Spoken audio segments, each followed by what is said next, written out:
Assalamualaikum warahmatullahi wabarakatuh. Salam sejahtera, salam sehat, salam bahagia buat kita semua. Pada kesempatan kali ini, saya akan memberikan penjelasan berkaitan dengan aksi nyata modul 1.4 calon guru penggerak angkatan 9. Pada aksi nyata ini, tentunya saya melakukan beberapa tahapan, di antaranya yaitu tahapan perencanaan, pelaksanaan, dan refleksi. Tentunya ketiga tahapan ini dilakukan agar pelaksanaan aksi nyata modul 1.4 ini berjalan sesuai harapan dan dengan persiapan tentunya meminimalisir kesalahan yang nantinya akan terjadi. Baik, untuk tahapan pertama yaitu tahapan perencanaan.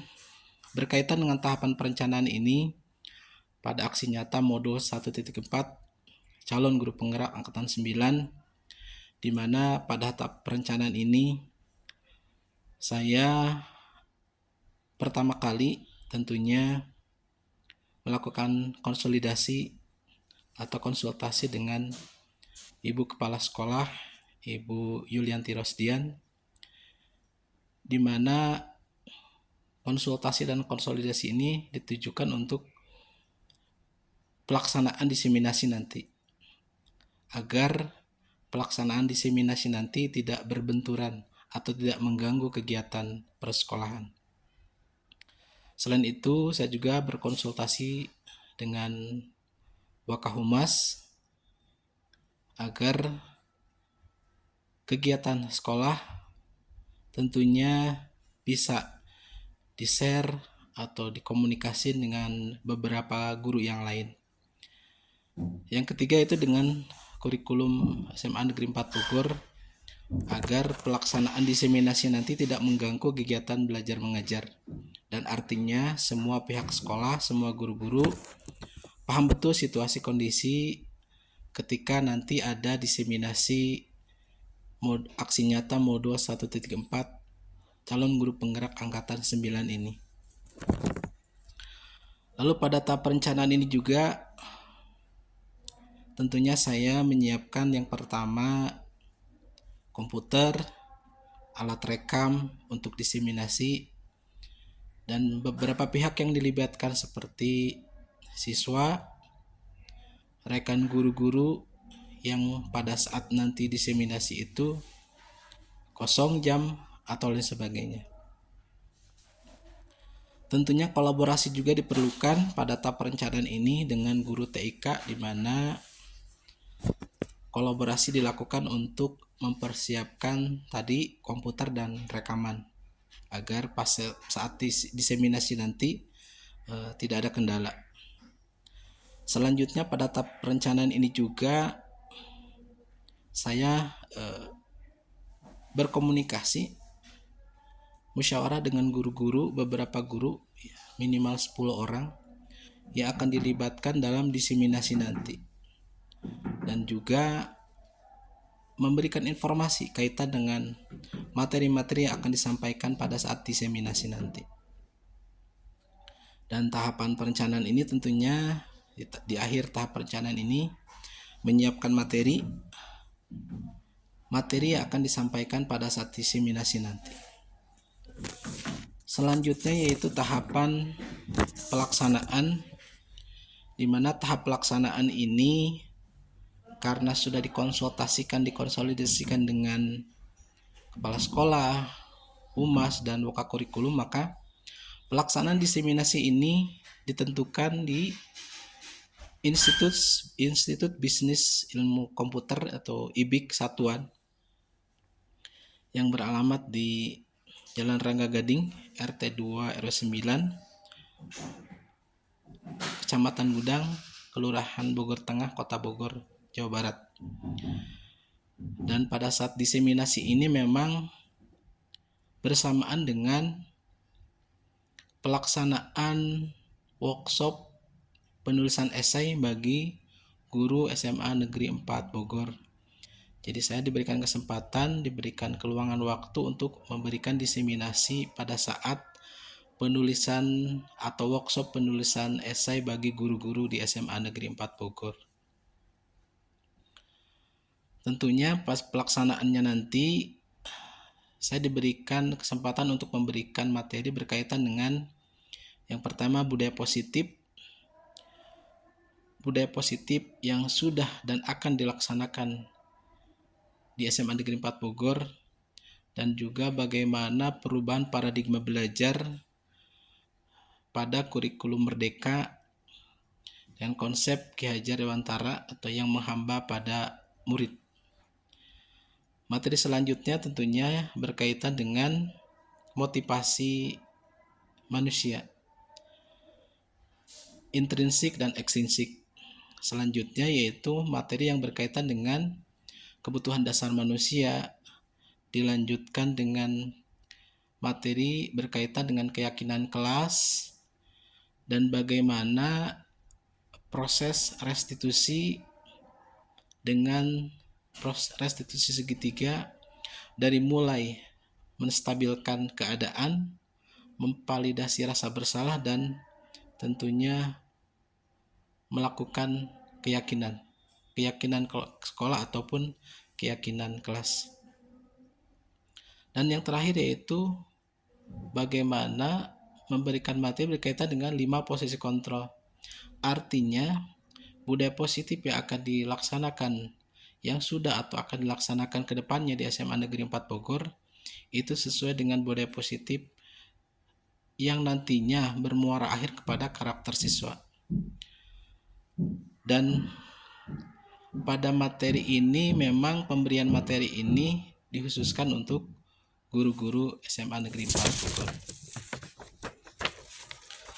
Pada tahapan ketiga yaitu tahapan refleksi, di mana refleksi dilakukan setelah melakukan tahapan pelaksanaan dan rencana dan pelaksanaan, di mana pada tahap refleksi ini dilakukan untuk melihat, menelaah kembali, berpikir kembali bagaimana kelebihan dan kekurangan dari pelaksanaan aksi nyata modul 1.4 ini. Apakah ada kelebihannya di mana dan kekurangan di mana? Apa yang harus dipertahankan, apa yang harus dicegah, apa yang harus dihindarkan, itu semua ada di refleksi. Jadi saya tentunya merefleksi kegiatan aksi nyata ini bertujuan untuk memperbaiki aksi nyata selanjutnya dalam program pendidikan guru penggerak ke depannya. Pada refleksi ini juga tentunya kekurangan apa yang nantinya dapat diperbaiki dari misalkan diseminasinya atau pelaksanaan restitusinya ketika praktek di lapangan, atau bagaimana nanti pelaksanaan 5 posisi kontrol pada guru ketika terjadi kasus ya, dan lain sebagainya. Artinya tentu refleksi ini juga memberikan pencerahan, memberikan gambaran yang luas, pengalaman yang luas bagi saya, ilmu yang bermanfaat tentunya, pengalaman berharga. Jadi kita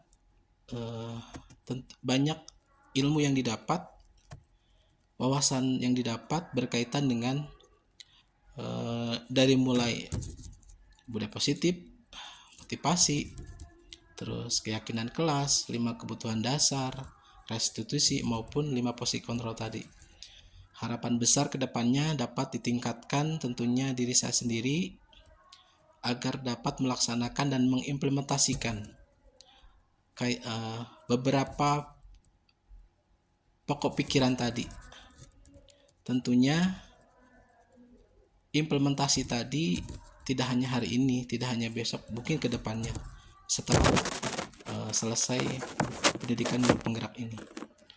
Jadi refleksi ini ditujukan untuk diri saya berkaitan dengan diri saya dan proses dari aksi nyata ini dalam pelaksanaan aksi nyata modul 1.4 calon guru penggerak angkatan 9. Demikian, terima kasih. Selanjutnya nanti akan ada pelaksanaan dan refleksi.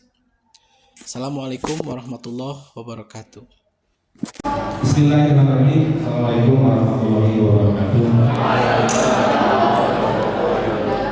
Alhamdulillah kita bisa berkumpul di ruangan ini dalam rangka designasi TGP Angkatan ke-9.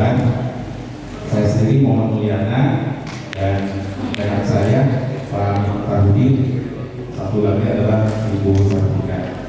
Mohon izin kepada Ibu Kepala Sekolah dan Bapak Guru untuk menyampaikan designasi budaya positif. Kebetulan ada 6 poin yang harus kami sampaikan dan CGP-nya ada 3. Sudah izin dengan Ibu Fasilitator dan Ibu PP, katanya boleh kita kolaborasi. Kalau kemarin Pak Ali 1 orang golongan, kalau kami dibagi 3 ya, jadi 1 orang mungkin 2 poin. Nah kebetulan untuk yang 2 poin yang pertama adalah Pak Minta, ini sudah siap-siap. Poin yang kedua adalah 2 poin yang berikutnya adalah Bu Sartika, dan poin terakhir saya sendiri ya. Langsung saja mungkin kita ke 2 poin yang pertama untuk budaya positif. 1 orang golongan, kalau kami dibagi 3 ya, jadi 1 orang mungkin 2 poin. Nah kebetulan untuk yang 2 poin yang pertama adalah Pak Minta, ini sudah siap-siap. Poin yang kedua adalah 2 poin yang berikutnya adalah Bu Sartika, dan poin terakhir saya sendiri ya. Langsung saja mungkin kita ke 2 poin yang pertama untuk budaya positif. Kepada Pak Minta, saya persilakan.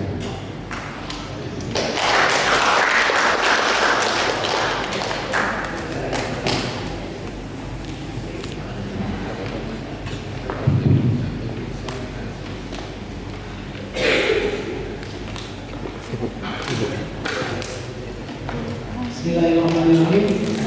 Assalamualaikum warahmatullahi wabarakatuh. Ibu izin, Bapak Ibu yang saya hormati, saya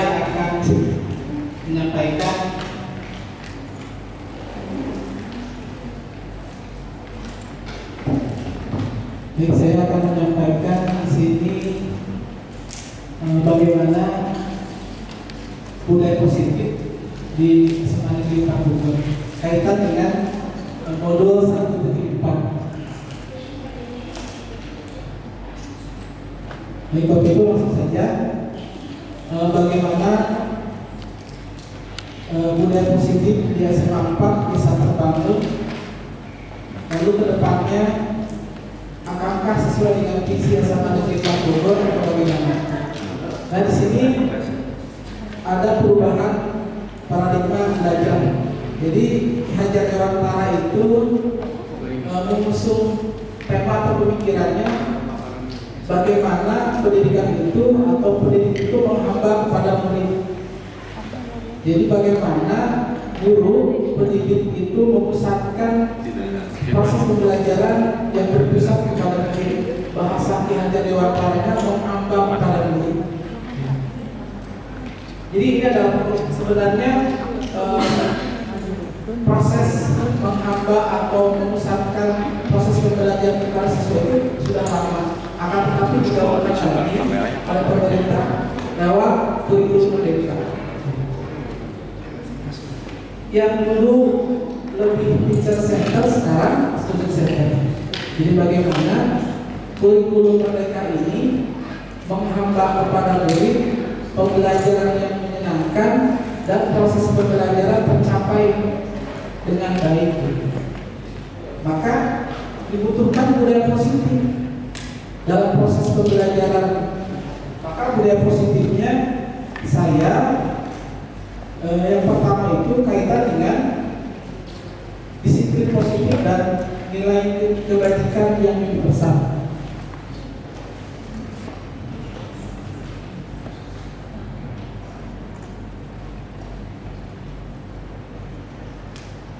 Bapak Ibu, budaya positif di sini disebutkan bahwa budaya positif itu adalah nilai, sikap, kepercayaan, praktik-praktik yang menciptakan bagaimana lingkungan yang mendukung dan memotivasi orang untuk berkembang dan berkontribusi secara positif. Jadi di sini disebutkan kalau budaya positif itu kumpulan nilai atau sikap, ya.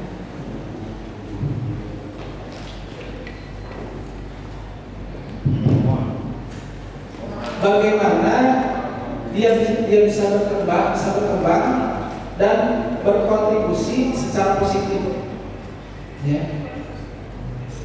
Dan ini bisa salah satunya sekolah, ya. Jadi kumpulan nilai, norma, kebiasaan positif yang berkembang. SMA 4 sudah menjalankan itu.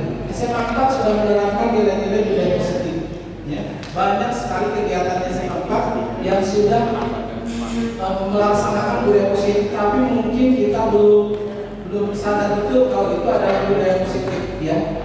Budaya positif yang sudah diterapkan di SMA 4 sehingga proses pembelajaran dapat berjalan dengan lancar dan baik, aman bagi siswanya, nyaman bagi semua. Tadi disebutkan hari ini nanti akan mengarah ke sekolah ramah anak yang disebutkan oleh Pak tadi. Ya. Dan bagaimana bisa melaksanakan budaya positif itu tentunya adalah harus disediakan dulu lingkungan yang nyaman, ya. Lingkungan yang nyaman, yang aman, agar siswa mampu berpikir, bertindak, dan menciptakan kondisi yang merdeka, ya, mandiri dan bertanggung jawab. Jadi siswa itu bagaimana biar dia sehari-harinya nyaman, enak, merdeka, ya. Kalau Ki-Hajar Dewantara mengatakannya manusia merdeka, siswa yang merdeka. Jadi siswa merasa nyaman berpikir, bertindak, dan mencipta dengan kemerdekaannya di sekolah. Itulah budaya positif.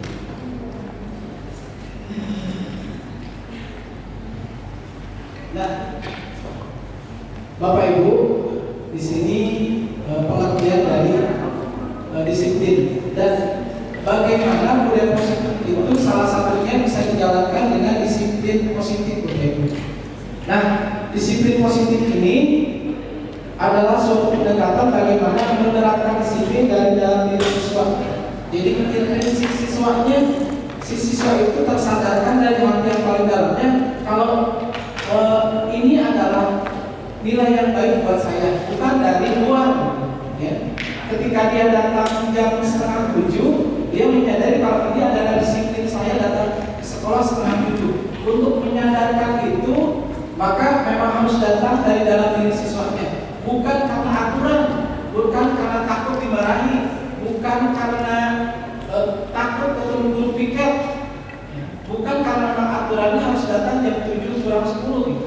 Tapi memang dari dalam dirinya siswa itu menyadari kalau saya memang harus datang pagi, saya memang harus datang pagi, bukan karena aturan, bukan karena dari luar, tapi dari intrinsik dari dalam dirinya sendiri, ya. Bukan dari di sini disebutkan hukuman atau hadiah, bukan, ya. Lalu Dr. Glaser mengatakan dalam teorinya, kontrol teorinya, di sini disebutkan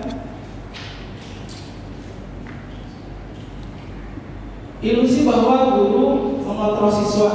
Jadi semua perilaku itu katanya mempunyai tujuan, ya. Bahkan perilaku yang tidak disukai pun mempunyai tujuan. Dan bagaimana guru tidak bisa memaksa siswa untuk berbuat sesuatu, ya. Jadi guru tidak boleh memaksa siswa untuk berbuat sesuatu jika siswa itu memang tidak mau, ya. Lalu dilanjutkan. Jadi di sini ilusi bahwa guru mengontrol siswa. Jadi pada dasarnya guru tidak dapat memaksa siswa kalau siswa itu tidak mau melakukannya, ya. Ini teori menurut Dr. Glaser. Dan kedepannya sedang mengontrol perilaku siswa, tapi sebenarnya siswa sedang menginginkan dirinya untuk dikontrol. Jadi kalau siswa kamu duduk yang rapi, berarti siswa itu memang ingin dikontrol oleh gurunya. Tapi kadang, ayo kamu maju ke depan, nggak mau pak. Kan ada siswa yang, ayo kamu maju ke depan, nggak mau. Itu nggak mau gitu. Ya. Tapi ada juga kamu maju ke depan, silakan bisa. Ada juga yang mau. Tapi ada juga, saya pak, saya aja yang maju. Itu kan tidak perlu dikontrol, tapi ada juga yang dikontrol oleh guru. Yang mesti oleh guru. Yang kedua, ilusi bahwa semua perbuatan positif efektif dan bermanfaat. Jadi penguasaan positif merupakan bentuk kontrol untuk mempengaruhi siswa agar mengulangi suatu perilaku tertentu. Ya. Jadi di sini disebutkan untuk menyadarkan siswa itu perlu proses, butuh waktu. Jadi siswa itu menyadarinya, bahkan bisa menolaknya, gitu, ya. Bermanfaat tidak buat dia, efektifkah buat dia, gitu. Ya. Jadi di sini disebutkan dalam jangka waktu tertentu kemungkinan siswa tersebut akan menyadarinya dan mencoba untuk menolak rujukan guru, atau mungkin akan menjadi tergantung kepada guru. Jadi siswa itu punya keinginan sendiri apakah menolak ataukah mau ikut dengan gurunya, perintah atau rujukan gurunya. Yang ketiga, Bapak Ibu, ilusi bahwa kritik dan membuat orang merasa bersalah dapat menguatkan karakter. Jadi katanya ini Bapak Ibu, kritik dan membuat orang merasa bersalah dapat menguatkan karakter. Jadi ada sebuah ilusi yang mengatakan kalau kritik itu akan kritik orang yang merasa bersalah itu dapat menguatkan karakter. Nah, menggunakan kritik dan rasa bersalah untuk mengontrol siswa membuat siswa menuju identitas yang gagal, dan secara tidak langsung mengajarkan mereka belajar untuk merasa buruk tentang dirinya sendiri. Jadi ini ilusi-ilusi motivasi, ya. Ilusi itu bisa berarti hayalan, tidak benar gitu ya, atau palsu.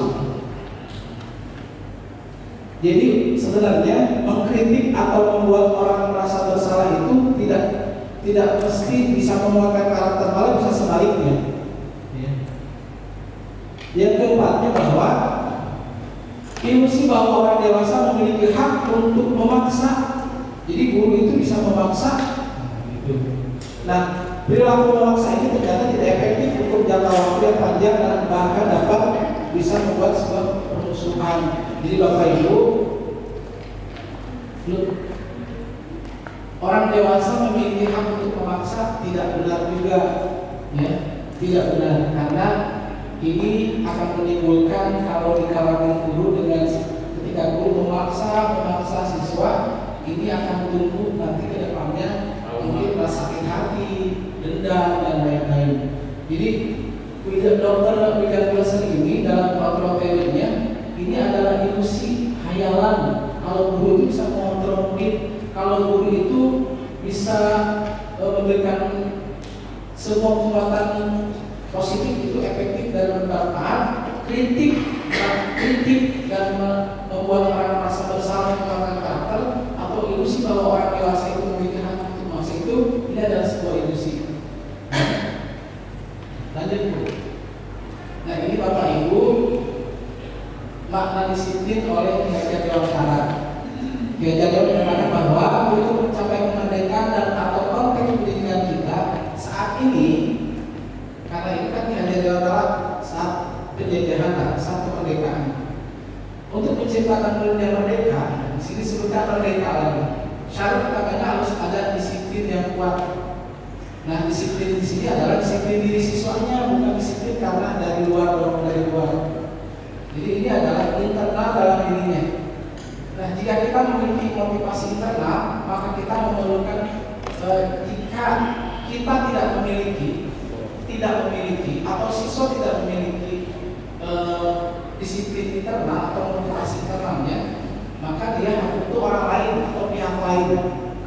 pihak lain untuk mendisiplinkan kita, mendisiplinkan siswa, atau kata lain adalah motivasi internal atau motivasi dari luar, ya. Karena yang berasal dari itu bukan dari dalam kita sendiri. Kalau saya mencoba memahami makna ini, ketika kita mempunyai motivasi dalam diri kita untuk mau melakukan sesuatu yang baik, maka itu harusnya datangnya dari dalam diri kita, bukan dari faktor luar.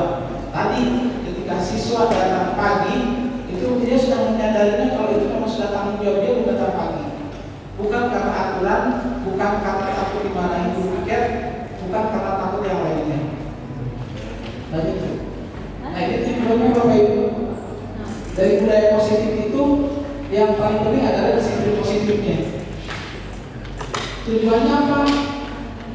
Karena kita ingin mendisiplinkan siswa secara positif, maka tujuannya ini agar siswa mempunyai integritas. Selain bisa memikul tanggung jawabnya, siswa juga dapat memecahkan masalah dengan baik.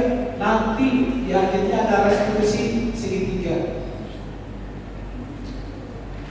Memecahkan masalah dengan baik, cepat, mudah. Seorang anak akan bisa mempunyai pola hidup yang teratur dan dapat mengelola waktu yang dimilikinya dengan baik. Ini adalah tujuan disiplin positif, rangkaian dari budaya positif. Dan kita tentunya selaku guru, selaku pendidik, tujuannya adalah menciptakan anak-anak yang memiliki disiplin diri, sekali lagi disiplin yang berasal dari dirinya.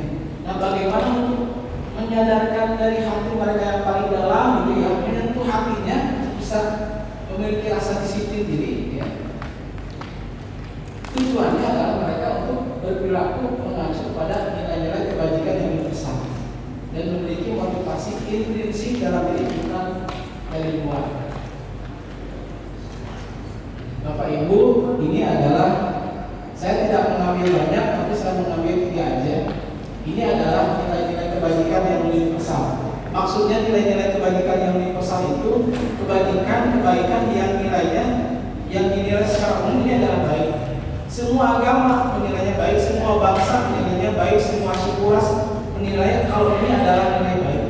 Maka disebutkan universal, umum. Ya. Apa salah satunya? Di sini adalah profil belajar Pancasila. Semua agama, semua bangsa pasti mengakui kalau ini adalah baik. Contohnya beriman bertakwa kepada Tuhan Yang Maha Esa, ya. Berakhlak mulia. Ini profil belajar Pancasila.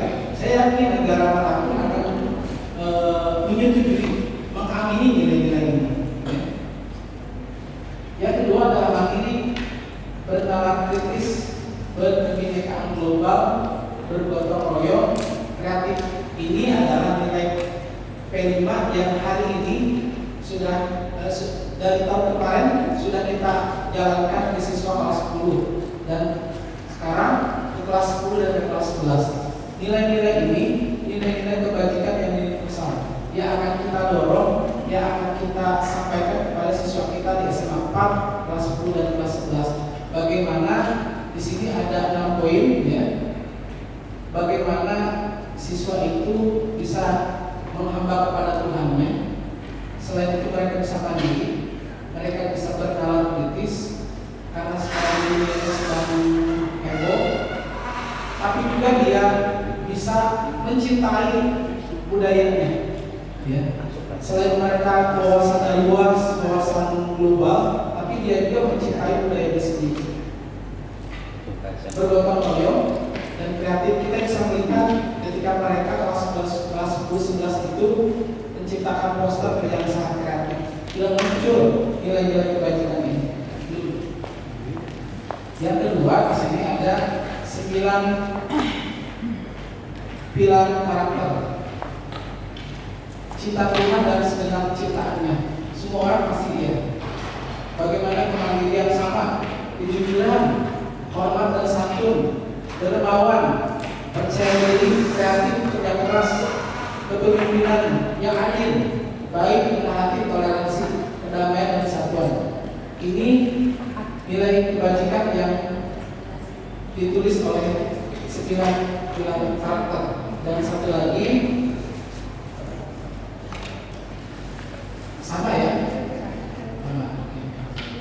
dua dua nilai-nilai kebajikan ini saya ambil memang dari modul. Tidak ada 5 atau 6 nilai-nilai kebajikan, tapi saya ambil dari modul. Bapak Ibu lanjut, di sini ada tokoh bagaimana dia menciptakan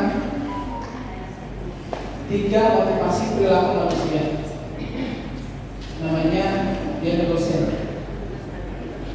Beliau menciptakan gagasannya, 1, untuk menghindari ketidaknyamanan atau hukuman. Jadi ada 3 perilaku manusia itu. Salah satunya bagaimana perilaku manusia biasanya orang motivasi perilakunya untuk menghindar dari hukuman dan ketidaknyamanan. Kadang siswa di sekolah kita ini mereka berperilaku tujuannya adalah untuk menghindari hukuman. Ya, banyak kan kalau upacara pakaiannya harus lengkap. Kenapa? Takut dihukum. Dan kalau nggak pakai topi nggak nyaman dia. Yang kedua, imbalan atau penghargaan dari orang. Orang itu berperilaku untuk mendapatkan imbalan atau penghargaan dari orang lain. Jadi ketika orang berbuat itu pasti inginnya imbalan. Contoh mungkin banyak di antara siswa kita yang mengharapkan nilai baik, nilai gede, ya, atau imbalan yang lain. Misalnya dalam bentuk materi, bisa gitu ya. Dia berperilaku karena ingin dipuji orang. Yang ketiga, untuk menjadi orang yang mereka inginkan dan menghargai diri sendiri dengan nilai-nilai yang mereka percaya. Di sini disebutkan kalau dia itu menerjemahkannya, mereka melakukan sesuatu karena nilai-nilai yang mereka yakin dan hargai, dan mereka melakukan karena ingin menjadi orang yang melakukan nilai-nilainya itu dia yakin sendiri. Yang pertama itu tingkatan yang paling rendah, Bapak Ibu, ya. Ketika orang berbuat sesuatu, ketika anak kita berperilaku karena tidak nyaman dan karena takut hukuman, itu paling rendah, ya. Paling rendah. Jadi motivasi dirinya paling rendah itu nomor 1. Yang nomor 2 ini lumayan bagus lah, ya, karena ia walaupun hanya imbalan masih bagus ya. Dan yang paling 3 ini yang paling bagus motivasi perilaku manusia itu. Kenapa? Dia berperilaku karena memang yang dia yakini ini yakin betul menurut dia, ya. Karena tadi saya ulang lagi, ketika anak datang pagi 6:30 karena dia tidak ingin hukum, karena dia tidak merasa tidak nyaman, dia tidak mau dia tidak ingin mendapat penghargaan dari orang, dia tidak ingin mendapat imbalan dari orang, tapi memang dia yakin sendiri. Dia nggak mau, rajin dia selama sudah datang. Dia nggak mau ada kata-kata itu. Tapi dia ingin pilih yang nomor 3. Yang nomor 3 itu dia berperilaku itu karena memang sudah dalam jati dirinya sudah tertanam hal yang seperti itu. Ya.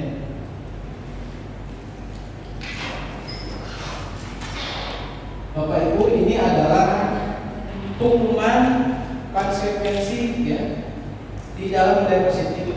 Jadi Bapak Ibu, di sini ada identitas gagal dan identitas sukses. Jadi ada siswa yang mungkin identitasnya gagal, siswa ada juga yang identitasnya sukses, bisa jadi.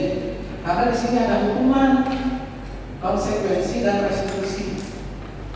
Kalau hukuman di sini mungkin saja sesuatu yang menyakitkan. Kalau kita menghukum siswa, contoh, kamu nggak kerja PR, keluar, itu kan menghukum. Mungkin saja siswa itu sakit hati, ya. Kalau konsekuensi sesuatu yang memang sudah terjadi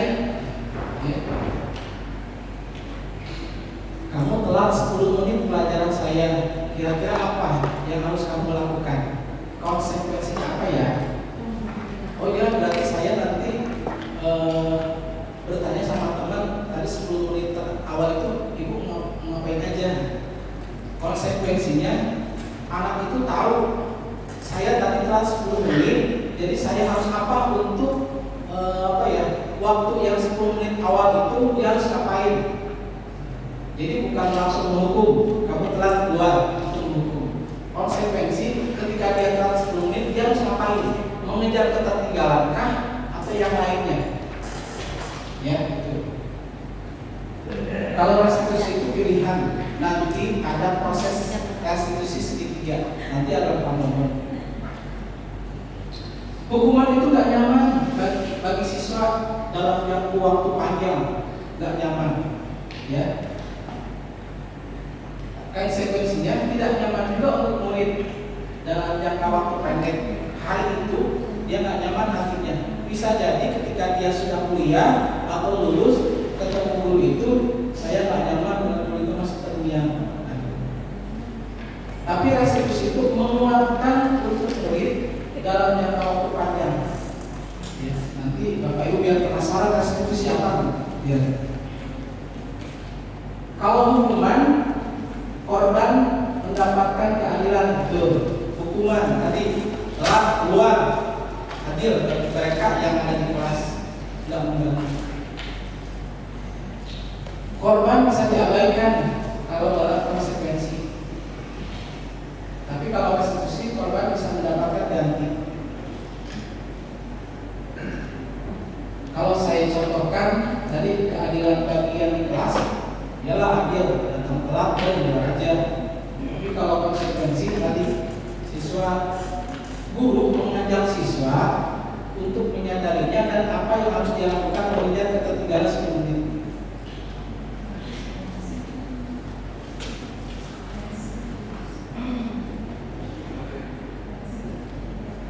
Lanjut, kalau hukuman, saya enggak bahas semua ya Bapak Ibu. Murid kalau hukuman itu akan membenci peraturan. Bapak Ibu, ketika mungkin anak akan benci dengan peraturan karena mereka memang nggak suka. Ya. Anak sekarang peraturan itu kalau kita menghukum gara-gara kita pikir gara-gara Pak di kelas kalau nggak pikir bayar 5.000, anak akan benci. Ya, datang dari dirinya. Ya. Tapi kalau konsekuensi, anak akan menghormati peraturan. Contoh Bapak Ibu, nah kamu hari ini nggak pikir ya, kira-kira apa ya konsekuensinya? Oh iya, berarti kan saya harus bayar ya.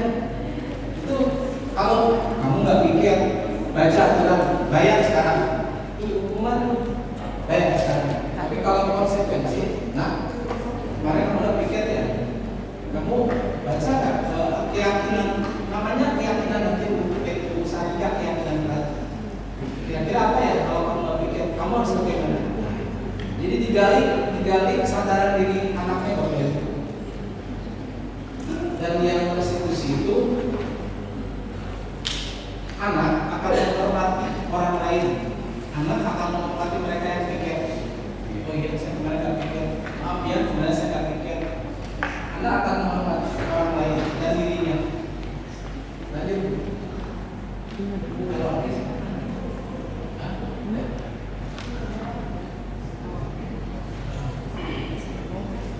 Ini terakhir Bapak Ibu ya. Yang negatifnya saya contohkan ya Bapak Ibu. Awas kalau kamu lakukan lagi. Awas ya, kata-kata awas itu nggak boleh ya. Lakukan apa yang saya katakan. Jadi lakukan apa yang saya katakan. Kalau netral, kalau positifnya, apakah lagi ini kita lakukan? Ya. Ini contoh lagi. Peraturannya adalah kamu harus yang netral. Bapak Ibu, kita berada di posisi netral dan positif ya Bapak Ibu. Kalau bisa di netral. Nah, apa peraturannya? Kira-kira kamu mampu nggak bisa melakukan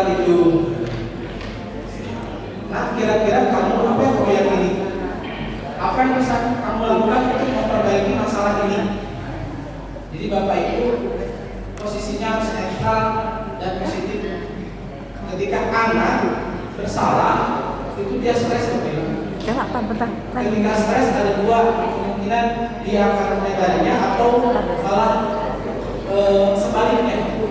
Maka kita memposisikan diri untuk netral. Kalau bisa positif. Yang negatifnya itu modenya paksaan. Kalau netralnya, kamu kenapa begini? Alasannya stimulus respon. Nanti ada teori kontrol atau performa. Mendorong menyalahkan diri, mendorong kepatuhan, mendorong disiplin positif. Bapak Ibu, ketika anak ini salah, maka konsep dirinya buruk, ya. Kalau netral, konsep dirinya baik. Kalau positif, konsep dirinya kuat.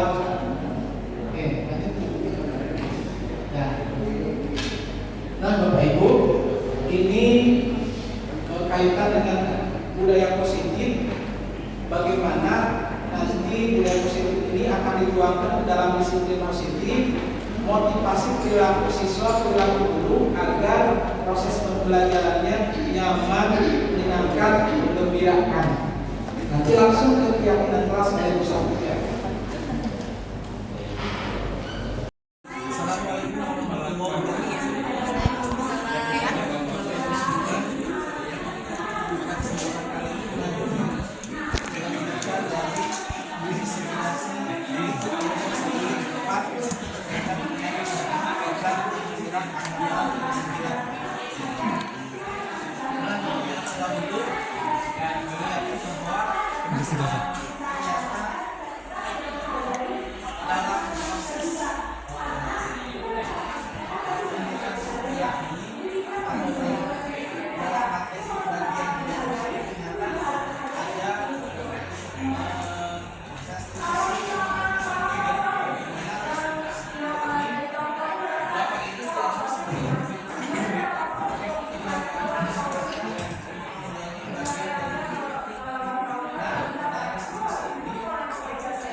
Bagaimana memperbaiki kesalahannya.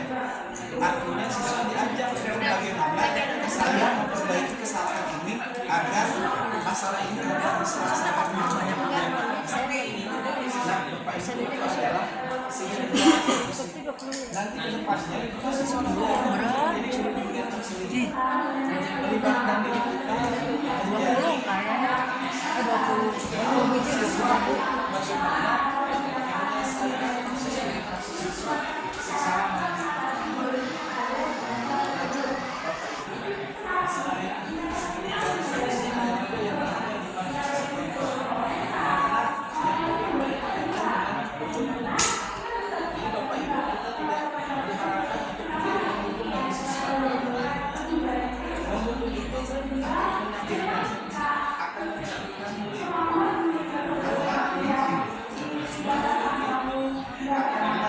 emosi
merasa tenang. Ketika mereka berbuat salah, mereka kita dampingi.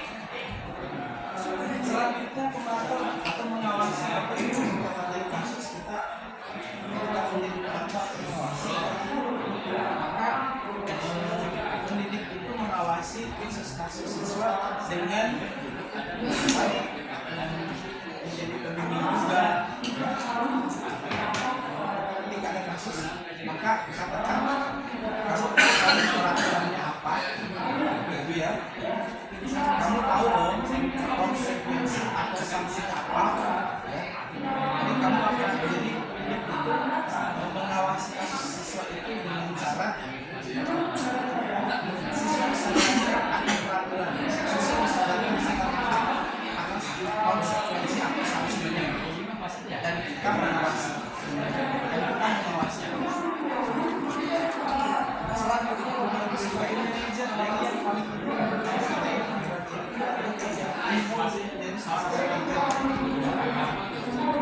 posisinya sama seperti mentor. Artinya mentor ini berbuat bersama dengan peserta berbarengan dalam peserta Bapak Ibu atau peserta dalam kasus kita akan bekerja bareng, membimbing bareng, membuat bareng bagaimana siswa bisa menyelesaikan masalahnya secara mandiri. Maka dimunculkan ketika kamu melakukan masalah melakukan keyakinan kamu akan ada yang kamu tambahkan, apa yang akan kamu lakukan. Itu Bapak Ibu. Lalu sadarkan siswa yang akan kamu perbaiki ketika kamu bersalah. Silakan bicara apa yang akan kamu perbaiki kaitan dengan kasus ini. Bapak Ibu itu adalah kasus atau materi kaitan dengan kasus ini adalah dengan posisi awal. Artinya kedua materi ini bagaimana guru juga terdidik menjadi bagian dari guru bimbingan konseling, membantu guru bimbingan konseling, membantu peserta didik untuk kesiapan mereka dalam proses pembelajaran ke depannya, menyiapkan mereka untuk proses pembelajaran di kelas. Nah, Bapak Ibu, ketika terjadi kasus ini akan dikaitkan dengan keyakinan kelas. Maka bangunlah keyakinan kelas secara penting dengan kalimat usilan, sadarkan mereka dengan dari hati yang paling dalam mereka bagaimana mereka termotivasi dalam dirinya untuk membuat keyakinan kelas dan keyakinan sendiri dari dalam dirinya. Bangun rasa percaya diri mereka, membuat keyakinan kelas keyakinan sekolah mereka akan tercipta budaya positif sekolah yang baik. Nah, tentunya budaya positif akan disebarkan ketika kita semua bisa memahami, menyadari dan dapat mengimplementasikan prestasi sebetulnya dan 5 posisi kontrol.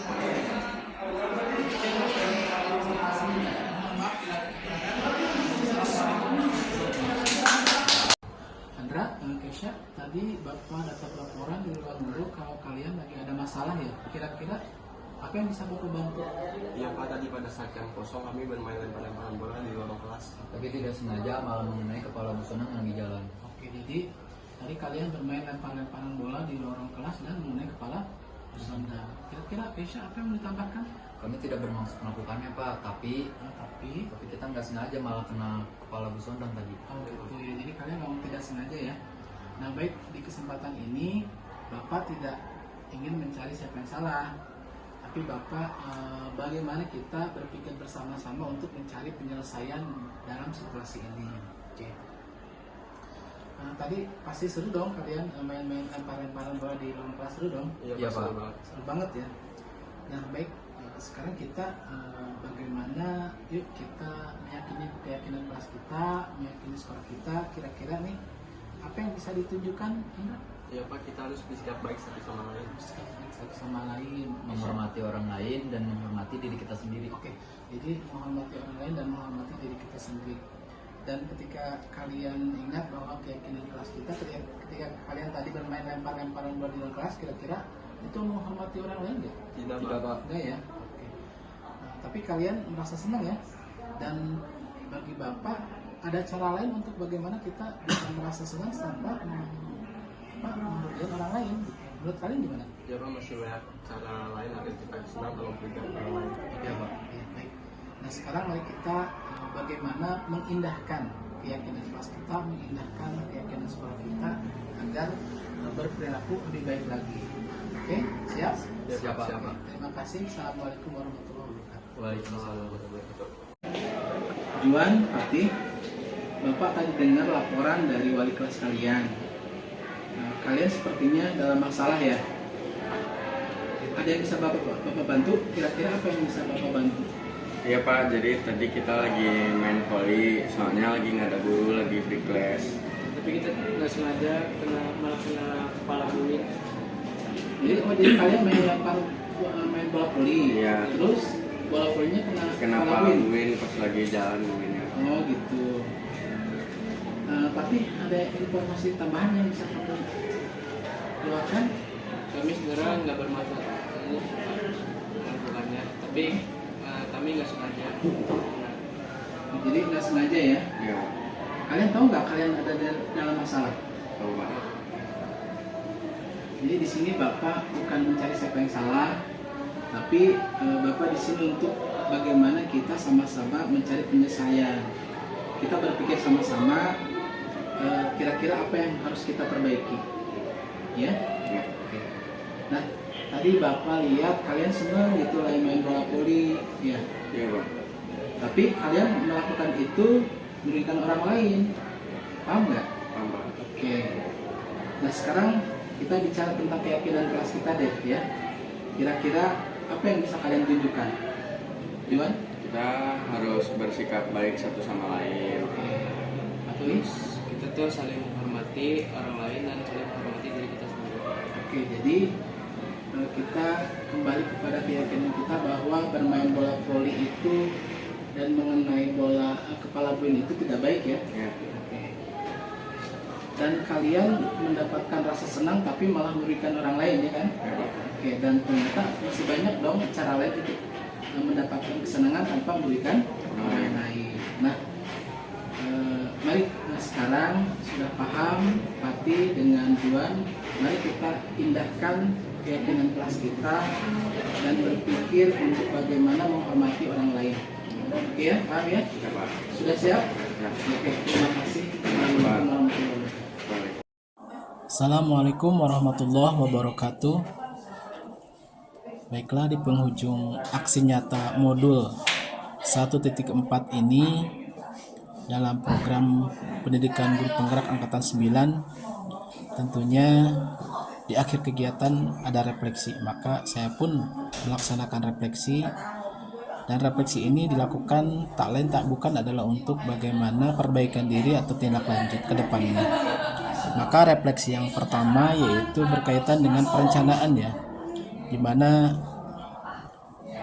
awalnya mungkin terdapat miskomunikasi berkaitan dengan diseminasi, akan tetapi hal itu bisa dipecahkan, bisa dikomunikasikan, dimusyawarahkan, dan akhirnya berjalan dengan baik dan lancar.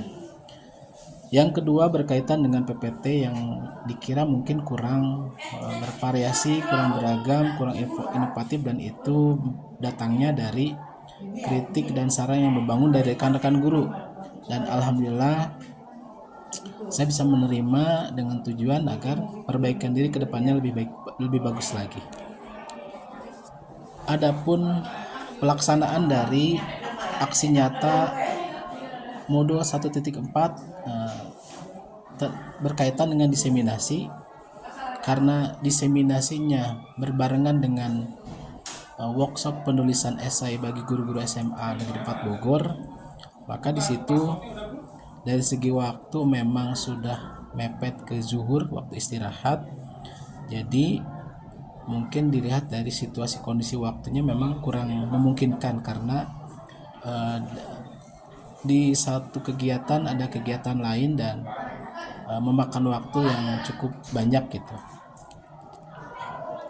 Yang kedua itu berkaitan dengan keyakinan kelas.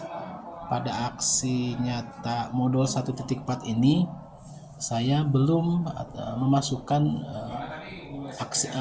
aksinya berkaitan dengan keyakinan kelas karena memang situasi kondisi yang saya belum bisa melaksanakan keyakinan kelas.